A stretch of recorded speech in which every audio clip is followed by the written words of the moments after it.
Pinaklas ko yung kakakuha ko lang na Aerox version 2. Yan. Dito yan guys ha, papakita ko, wait lang.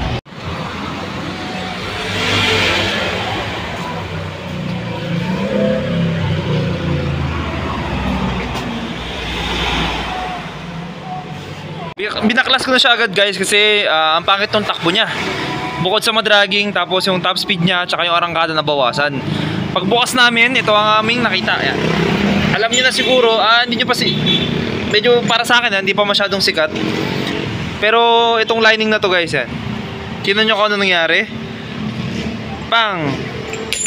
Natuklap lahat ng mga clutch lining niya. Ayan, nagkadurug-durug na. Yan guys. Yan, buti hindi na damage yung Velcro na may groove. Yan, buti hindi siya na damage. Yan, medyo matalim pa naman. Kasi may indikasyon na yun, no. Minano niya yung bakal, tinamaan ng groove. Yan, tuklapan niya siya guys, no? Pagbukas ko kaya pala sobrang dragging, tapos yung top speed, tsaka arangkada walang wala. Yan guys, ilalagay natin to syempre. Ano pa ba ilalagay natin? Syempre yung lining natin. Yan, no. JK Works clutch banding, add swap clutch lining. Yan. Paano kakapal yan guys? Pag nilagay natin yan dito, bawas pa tayo niya kasi sobrang lapad.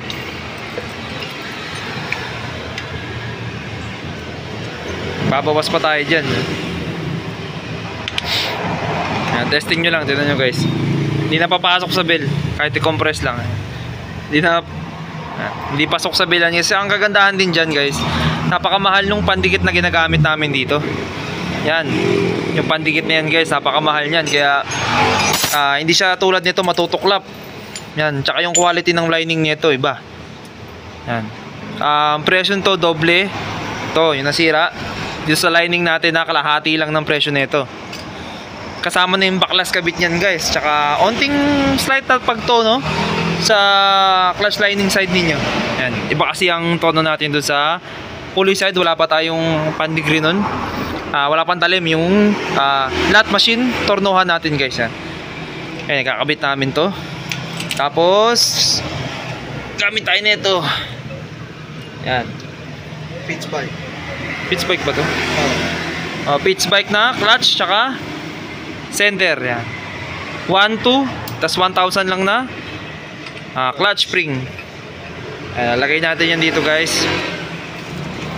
Lalagay ko sa Aerox to kasi ito wala, na ilong ride pa naman namin to. Halos 400 kilometers din balikan. Ay ganyan na pala. Kaya pala iba yung takbo niya. Ang laki nang nawala kasi nakapanggilid to guys no? Nakita nyo. Tapos RS8 ata to. Hindi ko alam kung anong version. Parang dual degree ata to. SMP. Tapos yun yung torque drive. Tapos RS8 na bell na naka-groove. Tapos ba't ganun yung top speed. Tapos yung dragging nya. Yan. Kakabit namin to. Yan. Tapos testing natin ulit. Yan. Ito nga palang Aerox version 2 na yan guys. Formado na yan. Kakakuha lang din namin. Ready para na yan guys. Add swap din sa mga motor nyo, mga gusto mag-upgrade dyan. Yan. Pang add swap na rin yan guys. Nakapanggilid yan guys, solid. Naka-lining natin. May pipe din pala yan guys. Mga gusto racing dyan. Ito guys, to mahal to guys. Yung koso na crankcase yan. Hindi yung cover lang ng crankcase. Buo yan, tatanggalin na yung crankcase. Ano? Hard plastic yan, koso. Mahal din yan guys, kaya pamigay natin yan kung sino yung makakausap natin sa add swap. Swerte yun guys. Ako rin din nag-check up ng mga kailangan, coolant, langis, tsaka itong panggilid, totono natin sa kanila sino yung makaka-add swap natin yan.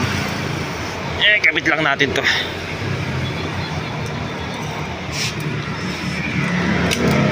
Ikaw nga pa. Tagal naman ba? Makarasila na natin mga pag-ayos.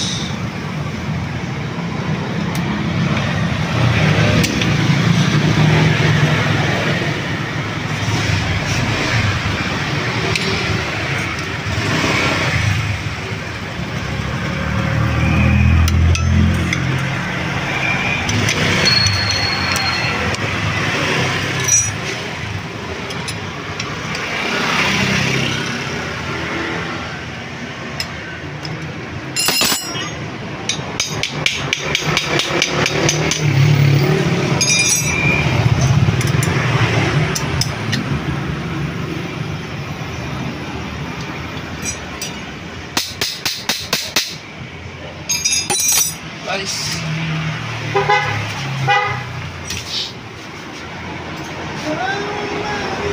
Yan guys, ito lining natin. Pare-pares lang naman yung Aerox sa NMAX Click 150, 160. Pare-pares lang yan. Pero yung haba nung nilagay nating lining guys, sing haba yan ng pang NMAX B1. Ayan, diba? Kabit lang natin lock, tapos yan, kakabitan natin yung ating center bell. Tapos titesting na natin yan. Ito guys, wala, sumablay siya guys. Hindi ko na sabihin kung anong brand to. Yung mga nakakaalam na lang, alam nyo na yan. Hindi natin sisiraan syempre. Kasi hindi natin alam sa dating may-ari, baka matagal niyan tong ginamit. O na overuse lang talaga, di ba? Hindi natin alam. Pero kasi ang tinakbo lang nitong motor guys, syempre 9K pa lang. Hindi natin alam kung ano,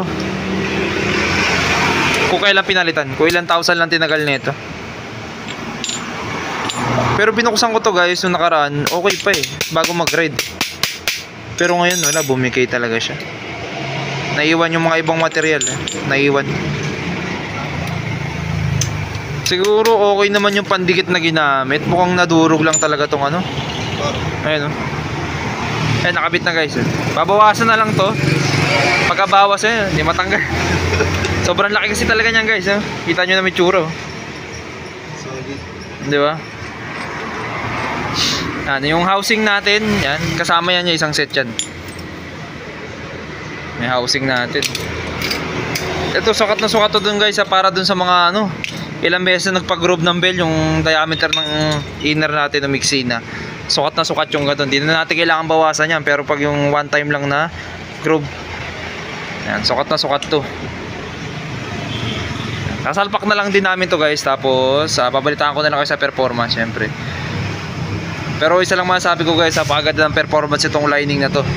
Wala kayong masasabi. Para sa 600 to 650 add swap clutch lining, kasama na yung backlash kabit. Minsan nag-free pa kami ng linis ng torque drive para din sa mga madudumi na, kasi iba wala din budget, nilibre na namin ng linis.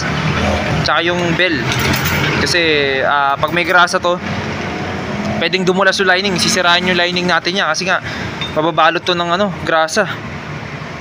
Diba yung mga sobrang maglagay ng grasa dito sa ating axle, sa loob ng torque drive. Tingnan dito, yun oh. Sobrang maglagay ng grasa dyan, yan. Ganun na nangyari. Dito pumupunta yan guys sa ano, sa bell natin. Kaya minsan nag-i-sliding nga, mararamdaman nyo. Yan po yung ating clutch lining add swap. Halos lahat ng scooter meron tayo nyan guys. Ito, hindi ko naman sasabing iwasan nyo. Siguro lagi nyo lang i-check kung meron kayong ganitong klase ng lining. Yan. Kasi itong lining na to, sukat to sa Aerox, NMAX, MIUI 125 lahat. Nung MIUI 125 bukod sa MIU MX, sukat to, Bergman, Click version 1, version 2, version 3, ADB, PCX version 1, version 2, ADB version 1, version 2, Bergman, yan. Sukat yan guys.